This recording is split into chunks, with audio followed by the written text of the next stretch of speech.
ओम नमो भगवते वासुदेवाय। देखिए, सत्कर्म और बुरे कर्म दो ही कर्म होते हैं। इसके ऊपर एक सच्ची कहानी सुनिए, जो कि इस युग में हाथों हाथ फल देने वाली होती है। कहानी बहुत ही उत्तम है, एक बार जरूर सुनना। सत्कर्मों में आस्था जरूरी है, कहानी को ध्यान से सुनना।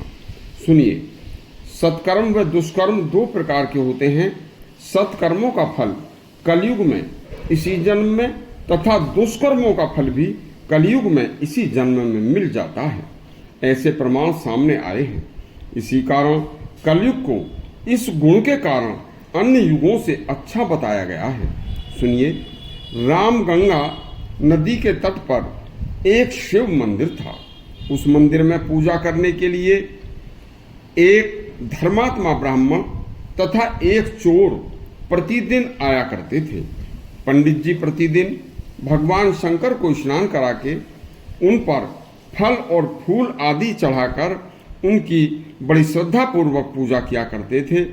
जब पंडित जी चले जाते थे तो वह चोर वहां मंदिर से जो भी उन्हें मिलता, फल फूल या कुछ पैसे, उन्हें लेकर भगवान को अपनी परेशानी के कारण चोरी करके भी गुजारा नहीं हो रहा था, पूजा के बजाय उनकी खरी खोटी सुनाकर प्रतिदिन चला जाता था। एक दिन पंडित जी और चोर जैसे ही मंदिर आ रहे थे तो रास्ते में आते समय पंडित जी के पैर में एक लोहे की कील घुस गई। पंडित जी दर्द से तड़पते हुए मंदिर आए।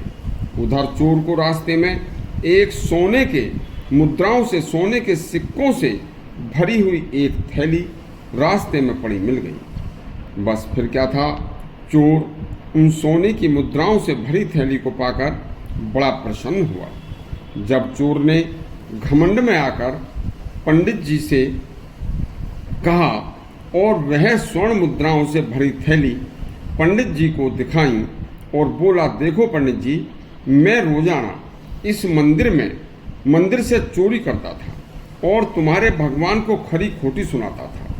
तो राजी से तो नहीं दिया, लेकिन खरी खोटी सुनकर मुझे आज इस तुम्हारे भगवान ने स्वर्ण मुद्राओं से भरी हुई थैली मुझे दे दी है। और तुम जो प्रतिदिन खर्च करके फल फूल लाते हो, उन्हें इसके बदले में तुम्हें क्या दिया? पंडित जी का पैर लहूलुहान था और कष्ट हो रहा था।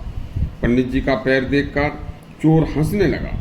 तभी मंदिर में एक आवाज आई कि हे पंडित जी, आज आपको फांसी होनी थी, लेकिन जो आपने नित्य भगवान की पूजा अर्चना की है, उस पूजा आराधना के कारण वह फांसी की सजा घटकर केवल आपके पैर में एक कील गढ़ने तक ही सीमित रह गई थी। जबकि इस चोर का आज राज तिलक होना था, लेकिन इसके कुकर्मों के कारण इसका इतना बड़ा पुरस्कार घटकर केवल कुछ मात्र सोने के सिक्कों तक ही सीमित रह गया है।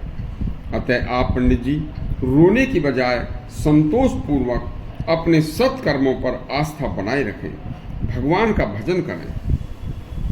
भाग्य तो भैया अपने कर्मों से बनता है और कर्मों से ही भाग्य बदलता रहता है। अच्छे कर्म वैसा फल, यह प्रकृति जैसे कर्म वैसा फल, यह प्रकृति का भगवान का विधान है। इसे और कोई नहीं बदल सकता। भाग्य को बदलने की तो पूरी ताकत केवल अपने द्वारा किए हुए सुकर्मों और दुष्कर्मों में ही है। यदि आपको यह हमारी कर्मों के ऊपर बनाई अच्छी कहानी लगी हो तो हमारा चैनल सब्सक्राइब करें और घंटी दबाएं। धन्यवाद।